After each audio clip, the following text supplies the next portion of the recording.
In this video, I'll be explaining the brand new item crafting processes, where to find new materials that they've added, how to make use of them, and I'll also be explaining the overhaul of the essence transfer system so you can understand what's changed. And before we start, I just want to mention that over 80% of you aren't subscribed, so hit that subscribe button down below if you found this video useful. So with this update, there are now 4 new materials called rhodolite, silver ore, iron ore, and stained remains.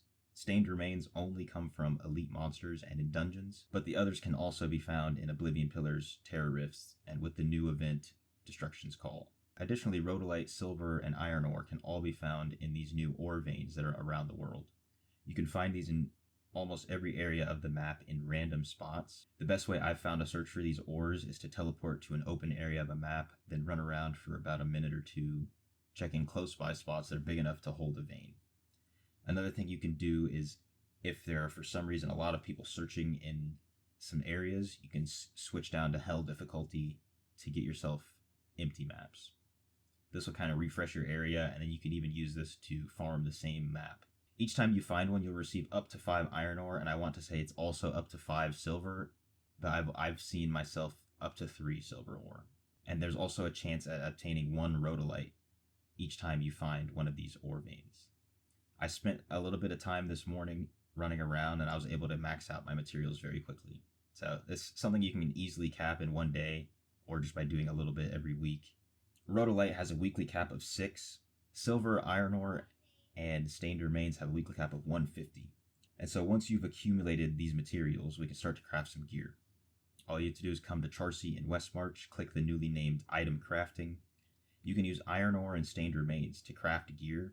Weapons require iron ore, and armor requires stained remains. And when you're crafting these legendary items, you can add 6 rhodolite to it to give a guaranteed eternal affix of your choosing. But keep in mind that the gear slots have their own specific eternal affixes, so you'll see different options on a chest piece versus a weapon. So now weekly we can guarantee that we get one high CR legendary item with a specific eternal affix that we need. So for example, on Tempest, we really need Flowing Strike for PvP, so now you can guarantee that you're going to get one of these pieces a week minimum. Another good use case for this is, since they've added new eternal affixes for every class, you can use this to select this new affix. And so this saves me all the farming required, just to check how the essence works. You can also use a silver ore to craft skill stones. 150 ore will craft you 1 skill stone that has guaranteed 3 skills from your class on it. And these newly crafted skill stones are bound, meaning you cannot sell them on the market. And then they must be imbued into a different charm that's already leveled up. And this is going to be extremely helpful. The worse off your charm is, the less skills that you have from your class on your charm, because you still will have to roll to put these on a new charm.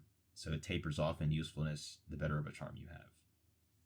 And then while we're at Charcy, you can make use of the new Enchant update as well if you have all max gear. You can now enchant eternal gear and swap out one of the affixes. And you can still only swap out one attribute from each piece of gear, whether it be normal or eternal. So if you swap a normal one, you can't swap the eternal, and vice versa. So this is a very expensive process, costing you a whopping 10 terror essence. So I would not recommend doing this, because it's still a random chance of what you get. And another thing that got a really big update is essence transfer and the loyalty bonus. The new system is kind of best thought of as a store. You'll sell your essences for loyalty points, and then you can use these points to buy new essences from any class, not just the one you are playing. So now you can start to build up other classes while you farm your main, and keep all these classes up to date if you do already have a higher essence mastery. I'm going to be calling it transferring selling, just to make this analogy easier, make it easier to understand. These legendary items will sell for normal loyalty points, but as soon as they add new essences with a new difficulty, these points will be turned into legacy loyalty points, and only the newest essences that you sell will give you normal loyalty points. Right now, the essences are selling for points based on what difficulty they're unlocked in, from 1 to 5 points. The patch notes and what's found as game is kind of inconsistent, so I would assume that the next time they add essences, they're going to make all the old essences give legacy points, as they mentioned. But for now, you can kind of abuse it before they change it, if they will change it, as everything that I've sold or transferred since the update has just given me normal loyalty points.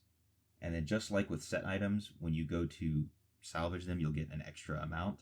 Same thing happens with essences, as there is a chance you'll get a bonus of 5, 25, or even 400 loyalty points. So when you're spending these points, the newest essences will all cost 200 loyalty points immediately, and then increase by 100 as you unlock more of them. The legacy essences are all locked in on 400 or 600 points, and when you're purchasing an essences that uses legacy points, your normal points will automatically convert to legacy to purchase this, but it won't work the other way around. And then again, every time a new difficulty comes out, any points that you have will turn into legacy points, which is why it's the best that you should spend your points immediately.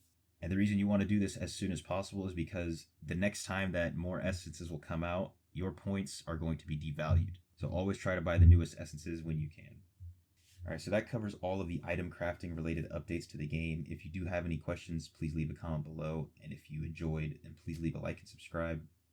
Also, let me know what else you would like to see covered. Peace.